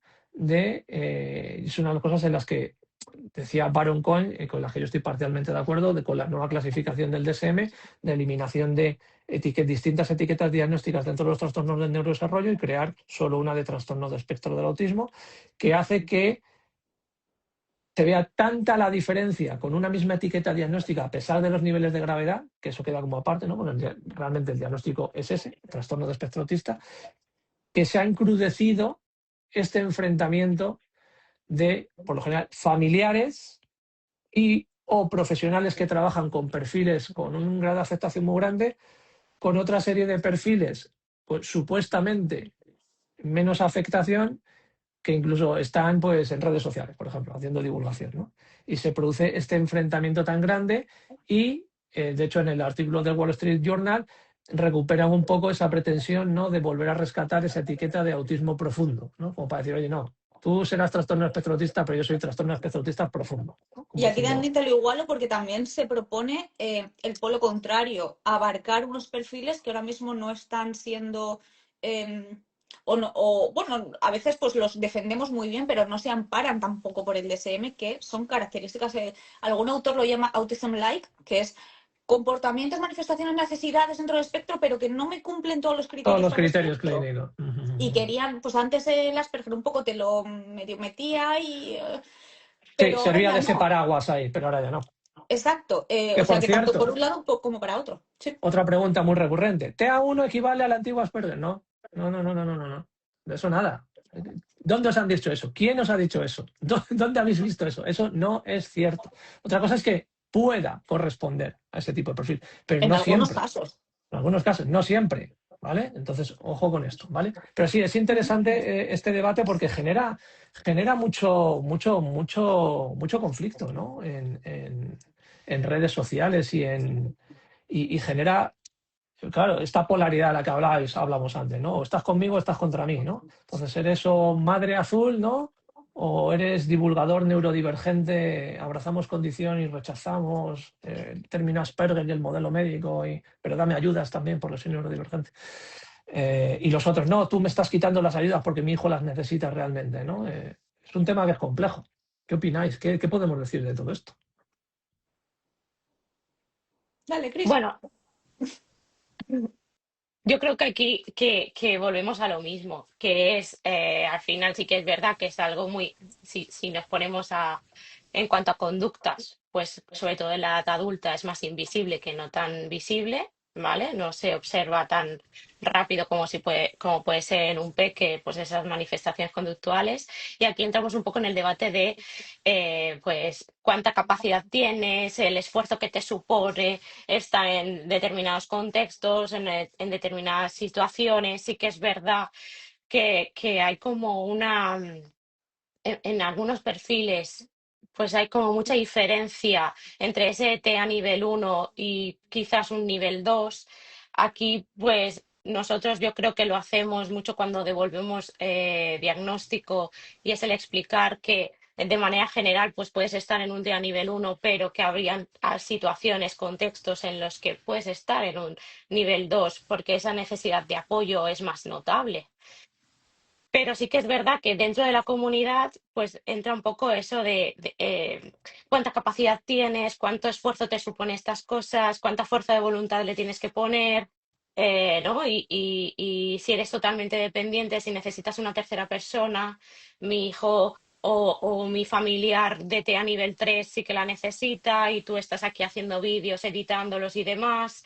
¿Cómo puede ser que tú compartas la misma categoría diagnóstica con ese familiar, ¿no? Volvemos a lo mismo. Y es como no sabemos, al final, dentro de lo que tú ves en un vídeo de redes sociales, es ese trozo, es ese momento de vídeo. Tú Pero no aún así, sabes. mira, hago otra vez de abogado del diablo, ¿vale? Y me dice una madre, sí, pero mira, por muy mal que le haya pasado ese vídeo, que le haya hecho, que lo haya entrado en crisis, mi hijo no tiene control de esfínteres, cada vez que le llevo a comer es una lucha, tiene rabietas que no sé por qué son, está todo el día llorando, todo el día enfadado, se autoagrede.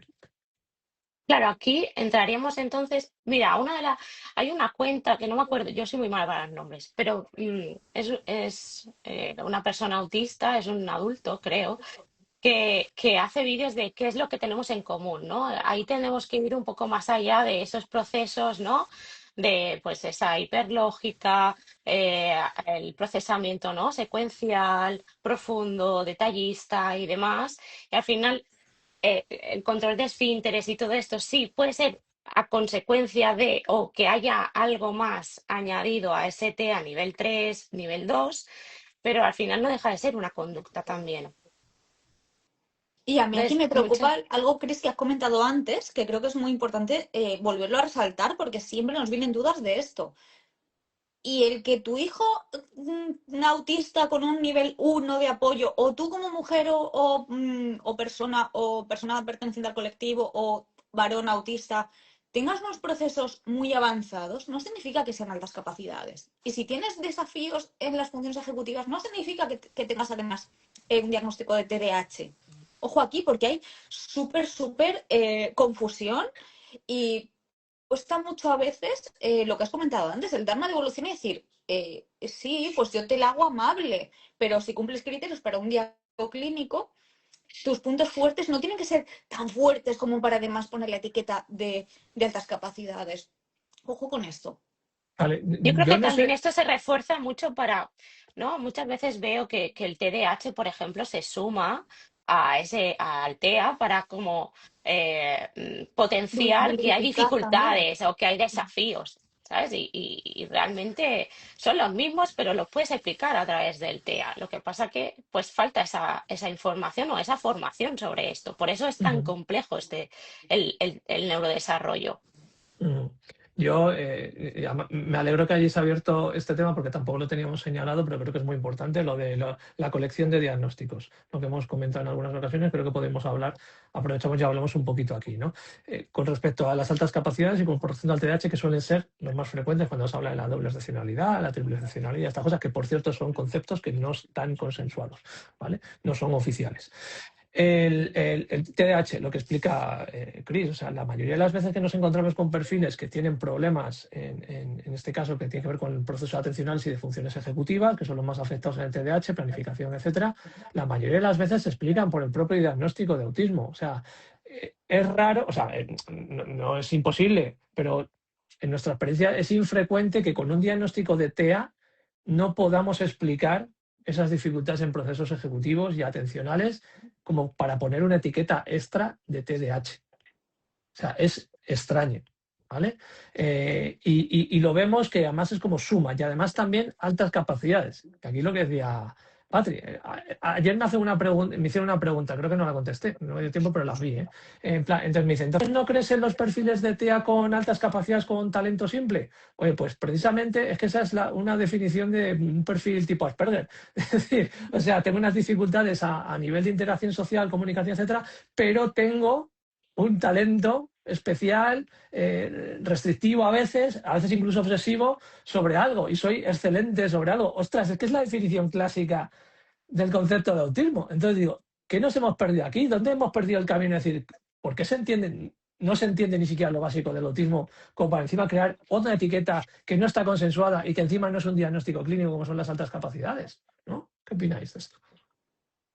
Bueno, a la vista está, mira, todos los comentarios que empiezan a salir, ¿no? Al final, fijaos que no hay, o sea, yo creo que esto da para otro podcast porque no acaba de entenderse que no sea necesario en muchos de los casos ese TDAH o esas altas capacidades añadidas al TEA, ¿no? Un TEA nivel 3 puede ser un TEA nivel 3 sin control de esfínteres. Además, una de las especificaciones que se tiene que hacer al meter el diagnóstico en el informe clínico, si hay o no dificultades en el lenguaje, ¿no? Esto entraría ya dentro del diagnóstico de TEA.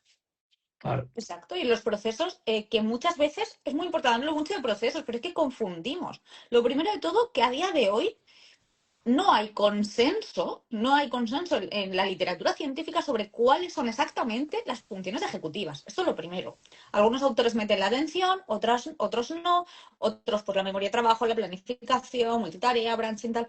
Otros te meten la memoria, otros no. El caso es, si ya de base no hay consenso, ¿en qué nos vamos a fijar? En el comportamiento. Ay, es que me cuesta mantener la atención aquí, pero si está dentro de mi hiperfoco, no. Es mi TDAH. Ya, pero es mi TDAH a veces, otras veces no. No, es que esto me ha empezado a pasar de adulta, de peque no. Pero tengo diagnóstico de TDAH. Ojo, pero es que todo esto lo engloba el autismo, la motivación, el hiperfoco, vincularte a la tarea o el poder sacar algo en estos perfiles, quizá con mayor capacidad de sobreadaptación, sacar algo a cambio. Pues mira, saco un aprendizaje, o saco una estimulación, o recibo X, una ganancia secundaria. No es TDAH. Esto es muy importante. Y con las altas capacidades pues pasa un poco lo mismo, ¿no? Lo que cuenta. No, es que es muy listo, es muy inteligente en este área en concreto, en Para la ser parte autista, verbal. ojo, que esto también lo dicen, es que para ser autista tendrá altas capacidades porque es muy listo, se desenvuelve muy bien. No, es un autista con un perfil clásico del antiguo Asperger y punto. Y punto. Por lo general, que no digamos que haya casos en los que. Sí, Pero, claro, pero, en nuestra, existen, expe- pero en nuestra pero experiencia a lo mejor es 1 de cada 10. son una estadística que ¿Y es en muy, las muy redes baja. cuántos hay? Y en Así. las redes, en cambio, es que todo, ¿no? Es como esa colección. Soy autista, tengo TDAH y altas capacidades, y también un trastorno del lenguaje, y también un no sé qué, yo no sé qué. Y es como, ¿qué? Bueno, vamos a verlo bien esto, ¿no? Y en nuestra experiencia clínica, también en la literatura científica, lo vemos claramente, ¿vale? Que normalmente son diagnósticos de autismo que engloba toda esa serie de dificultades y que no hace falta poner esas etiquetas, que además, como hemos hablado otras veces, especialmente en las de las altas capacidades, son contraproducentes, ¿no? Es como para decir, no, le quito peso específico clínico al diagnóstico de autismo poniendo las altas capacidades y qué esperas conseguir con eso. Porque lo único que vas a conseguir es que no presten tanta atención a las dificultades que tienen porque como estás listo, ¿no? Pues entonces no lo necesita, ¿vale? Y que os digo, normalmente, ¿cómo te han hecho las pruebas? Mira, el otro día vi un diagnóstico de una mujer que le diagnosticaron el autismo y altas capacidades, ¿vale? En un centro. A ver, era un diagnóstico que dentro de lo que cabe no estaba mal, ¿vale? O sea, he visto cosas más desastrosas. De hecho, para la evaluación de altas capacidades, bueno, pues valoran más allá de la esfera cognitiva de medida de CI, sino también valoran temas como motivación, creatividad, ¿no? Cosas así, ¿no? Y dices, bueno, mira, algo hay ahí, por ahí, ¿no? Pero después nos encontramos que no hicieron una prueba de contraste de la escala psicométrica de CI, estaba mal interpretado el CI y ya está. Y le habían cascado un autismo con altas capacidades, ¿no? Y bueno, llegó y dijo, oye, es que me ha sonado esto raro, ¿no? Y afortunadamente, bueno, pues estamos revisando ese tema, ¿no? Es como, a ver, es que no puede ser. Tenemos que hacer las cosas de forma más rigurosa, ¿no? Y muchas veces te ves, pues eso, pruebas sin contraste, ¿no? Es que le he pasado una prueba de atención y la ha salido fatal, déficit de atención. Pues ya está. Encima es muy movido. Pues TDAH combinado. A ver, no. ¿Vale? O sea, es decir, tenemos que ser muchísimo más rigurosos. Es que tardáis mucho en hacer los diagnósticos, Daniel. Me han dicho que tú cuando dijiste mínimo 20, 30 sesiones, mínimo, que pueden ser más. Eso me parece muchas horas de evaluación. Bueno, pues vete a hacer una evaluación de 2 horas, que ese es el resultado que tienes. ¿Vale? O sea, esto no es sencillo, ¿vale? Y de hecho, lo que dice Patri, después tenemos que tener mucho cuidado con los resultados de las pruebas, cotejarlas y que a veces decimos, oye, pues es que es la prueba esta, que este resultado que me da, aunque me dé un resultado negativo, para mí tiene mucha información al respecto, ¿no? Porque es una prueba, cosas que dice muchas veces Chris, ¿no? Por ejemplo, es una prueba estática visual para un autista. Ostras, la hace muy bien, ostras, nos han fastidiado. Claro, porque es que es autista y estamos en un contexto seguro, sin focos de atención dispersos y visual. Hostia, la ha hecho fenomenal. Bueno, pues vamos a pasar una que no sea visual, a ver qué tal se le da, ¿no? Pruebas de contraste y manejar muy bien todas estas terminologías. Y es algo que vemos que a veces no se tiene en cuenta, por lo menos por los resultados que vemos y de la gente que nos dice, tengo este diagnóstico de tal, tal, tal y cual, y pascual, ¿vale? Que dices, quizás no sea necesario todo esto, ¿vale? Y de hecho no creo que te beneficie. También hay veces que ves a ciertos perfiles en redes que dicen autismo y altas capacidades y ves la expresión que tienen y la comunicación y dices, ostras, a mí hay algo aquí que no me encaja, ¿vale? Entonces, mucho ojo con esto y creo que esto es un problema no de las personas diagnosticadas, por favor, no me entendáis mal, no es un ataque ni una crítica a vosotros, sino es a nivel es a los profesional. profesionales que han hecho ese diagnóstico y que se han dicho, pues toma esto.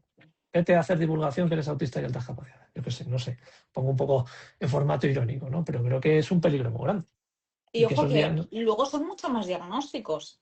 Autismo y altas capacidades, y TDAH, y trauma, y disociación, y vamos metiendo, porque cada variable aislada la identifican como una entidad separada. Clínica separada. En lugar de integrarla claro que hay un trauma. Bueno, lo primero, un diagnóstico tardío habitualmente pues llega asociado a ciertas situaciones traumáticas, evidentemente. Pero también tener disociación y también tener un trastorno de personalidad y también tener no sé qué evitativo y también tener ansiedad y también tener depresión y también tener... Y un desorden de procesamiento sensorial, el lacito, que ya se integra dentro de los criterios, por ejemplo, autistas. Efectivamente, porque es un diagnóstico aparte. A mí que me lo expliquen. Eso es la demostración del desconocimiento brutal y total de una persona que te ha hecho esa evaluación. Aquí nos ponía un comentario una persona que dice, mi psicóloga no tiene ni idea ni sabe cómo ayudarme. Pues cambia de psicólogo. Es lo primero que tienes que hacer. Deja de pagarle. Eso es lo primero que tienes que hacer. Es decir, si no te ayuda, pues no, a lo mejor no tiene que ver con ella, a lo mejor pues no tiene los conocimientos, la especialización, o a lo mejor no habéis conseguido conectar lo suficientemente bien como para que esa terapia, esa intervención sea eficaz. Pero bueno, yo siempre digo lo mismo. Y aquí mini crítica, hay especialidades. Es que el médico no Lo me iba a saca decir una ahora mula. mismo. Lo iba a decir ahora mismo. Claro. Siempre me preguntan, ¿cuál es el mejor profesional? Le digo, tiene que ser especialista mínimo en neurodesarrollo para el tratamiento. Y diagnóstico en psicopatología y en neurodesarrollo. Si no es especialista en esto, no vale, lo siento, no vale porque no tiene los conocimientos mínimos necesarios. A nivel administrativo, podrá hacerlo. Tiene la colegiación, la habilitación sanitaria o el máster sanitario, vale, sí, pero éticamente no debería intervenir, ¿vale? En ese tipo de... Pero nos da miedo, Daniel, derivar. Por ejemplo, a mí me llega una persona con una adicción muy fuerte y yo por autorrespeto se lo comunico claramente. Es que no soy la profesional adecuada para llevar tu caso.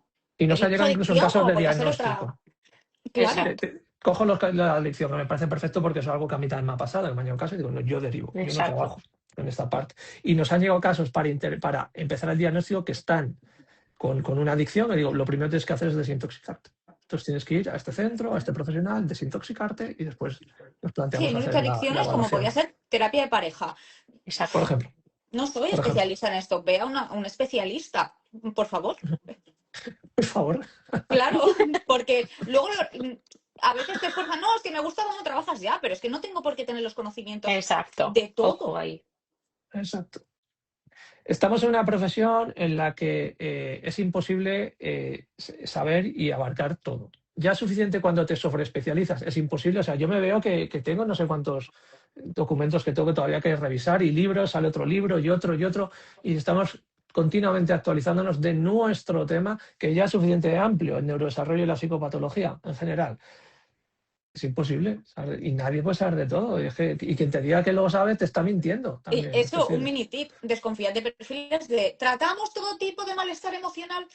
uy, pues algo, Sí, o algo no estamos tratando bien, o el que mucho abarca, pues sí. poco, claro. O los que te dicen que te van a diagnosticar sí o sí. De lo que Ah, sea, pero te van a maravilloso. diagnosticar sí o sí, ¿vale? Eso es imposible, ¿vale? Y quien te diga eso te está mintiendo, ¿vale? Incluso que diga, te diagnostico en O 3 peor, citas. o a lo mejor no te está mintiendo y te diagnostica de lo que sea, que es casi Sí, peor. sí, bueno, efectivamente, no sé qué es peor, sí. Es como lo que hablábamos, ¿no? De no sé qué es peor, el gurú que sabe que es un mentiroso y que está estafando a la gente, o el gurú que realmente cree que tiene una conexión divina y que puede curar a la gente. O sea, no sé qué es peor. Exacto. Vale, pues si os parece, no sé si queréis lo dejamos hoy, que llevamos ya 1 hora y media hablando, va a ser un podcast larguito, ¿vale? Creo que han sido temas muy interesantes. Recordad, tenemos nuestro curso, ¿vale? De autismo y adaptaciones laborales el próximo viernes 21 de noviembre. Tenéis los enlaces de compra en nuestros perfiles, en la página del CEN, en mi página web, para verlo en directo y también para verlo en diferido. Se hace un pago a través de tarjeta de crédito o débito o un PayPal. No hay otra forma de pago, no permitimos transferencia, ni Bizum, ni nada de nada, ¿vale? Simplemente con tarjeta de crédito o débito o PayPal, ¿vale? Hacéis el pago y podéis estar en directo o podéis verlo en diferido. Recordad que estamos buscando 2 profesionales para nuestro equipo. Estamos buscando un psiquiatra y estamos buscando otro profesional de la psicología, ¿vale? Las candidaturas están abiertas. Solo respondo a correos electrónicos. Lo digo porque lo pone bien claro en el post y he recibido hoy 3 WhatsApps, 4 notificaciones de Y eso puede Instagram, ser que se descarte la y candidatura. esto puede hacer que se descarte en LinkedIn otros 2, esto puede hacer que se descarte la candidatura directamente. No digo nada y lo digo todo, ¿vale? Somos más majos de lo que parecemos, por favor, no Sí, nos Pero, sí. dudéis. pero somos majos, pero por Venid con favor, Sí. nosotros. Pero por tenemos, favor, leed. pero lees primero, ¿vale? Es que de verdad, ¿vale? En fin, es para trabajar principalmente online, ¿vale? Entonces se requiere también experiencia en el trabajo online, ¿vale? En la atención online, ¿vale? Psiquiatra y psicólogo, ¿vale? Me enviáis el currículum, ¿vale? Con la candidatura a el correo electrónico info@danielmillanlopez.com y con un poco de suerte para vosotras y nosotras también, pues podéis formar parte de nuestro grandísimo equipo magnífico, ¿vale? Y nada, lo dejamos por hoy, si os parece. Muchísimas gracias, Cristina, muchísimas gracias, Patricia.